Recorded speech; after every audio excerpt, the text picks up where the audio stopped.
కూటమి ప్రభుత్వం అధికారంలోకి వచ్చిన తర్వాత ఎక్సైజ్లో కొన్ని మార్పులు తీసుకొచ్చాం. రాష్ట్రంలో జరుగుతున్నటువంటి మద్య విధానంలో గత ప్రభుత్వం చేసినటువంటి తప్పిదాలన్నింటిని కూడా ఈరోజు కరెక్ట్ చేసుకుని సామాన్య ప్రజలకు కూడా క్వాలిటీతో కూడుకున్నటువంటి తక్కువ ధరకి ఈరోజు మద్యాన్ని అందుబాటులో తీసుకురాగలిగాం.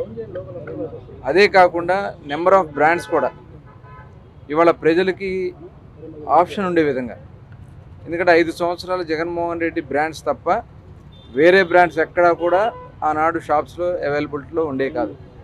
కానీ ఇవాళ కూటమి ప్రభుత్వం వచ్చిన తర్వాత దేశంలోనే ఉన్నటువంటి అన్ని బ్రాండ్స్ను కూడా ఇవాళ ఆంధ్ర రాష్ట్రం అవైలబుల్ చేయగలిగాం. అలాగే వాళ్ళు పెంచినటువంటి రేట్లు కూడా పక్క రాష్ట్రాల కన్నా కూడా సమానంగా ఉండడానికి, లేదంటే అంతకంటే కూడా తక్కువగా ఉండడానికి కూడా ఇవాళ ప్రభుత్వం ప్రక్షాళన చేయడం జరిగింది. అవన్నిటిని కూడా సరిచేయడం జరిగింది. దానివల్ల సామాన్య ప్రజలు నష్టపోయే పరిస్థితి లేకుండా చేయగలిగాం.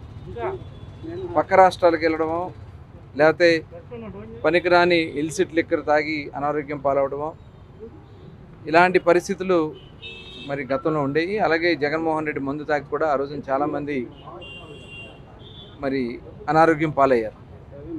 ఇవాళ అవన్నీ కూడా చూసిన తర్వాత ఈ ప్రభుత్వం అన్ని డిస్టరీస్లో విషయం దగ్గర నుంచి ఈఎన్ఏ దగ్గర నుంచి ప్రతిదీ కూడా శాంపిల్స్ పరీక్ష చేస్తున్నాం. ఆ పరీక్ష చేసినటువంటి శాంపిల్స్ని మాత్రమే మార్కెట్లో అవైలబుల్ ఉండే విధంగా చేస్తూ ఉన్నాం. 5 ప్రాంతాల్లో కూడా మనం ల్యాబొరేటరీస్ని ఏర్పాటు చేయడం జరిగింది. గుంటూరులో, కాకినాడ, విశాఖపట్నం, కర్నూలు, చిత్తూరు జిల్లాల్లో ల్యాబొరేటరీ ఏర్పాటు చేసాం.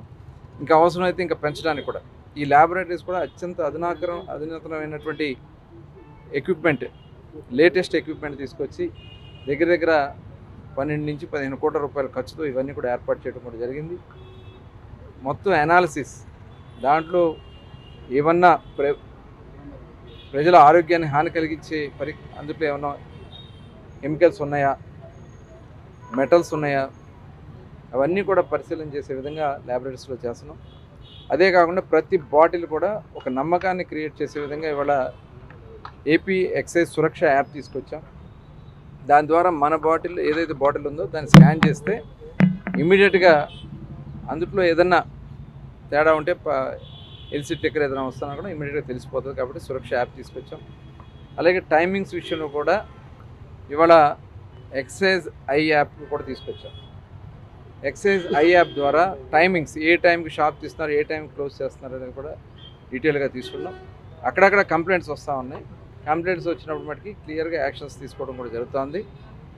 అదే కాకుండా మొత్తం ఓఎఫ్ఎంఎస్ ద్వారా, అంటే ఆన్లైన్లోనే వాళ్ళు ఇంటెంట్ పెట్టుకునే విధంగా షాప్స్ వాళ్ళు మళ్ళీ డిక్టేటర్షిప్, గత ప్రభుత్వంలో వాళ్ళు డిక్టేట్ చేసేవాళ్ళు ఈ బ్రాండ్స్ మాత్రమే అవైలబిలిటీలో ఉండే విధంగా, అంటే మార్కెట్ని శాసించాలని చేసిన ప్రయత్నంలో వాళ్ళు చేసినటువంటి దోపిడీ దగ్గర దగ్గర 3,500 కోట్ల రూపాయల అతిపెద్ద దోపిడీ ఇవాళ జగన్మోహన్ రెడ్డి ప్రభుత్వంలో జరిగిందనేది ఇవాళ కోర్టులు చెప్తా ఉన్నాయి. చాలామంది అరెస్టులు జరిగింది.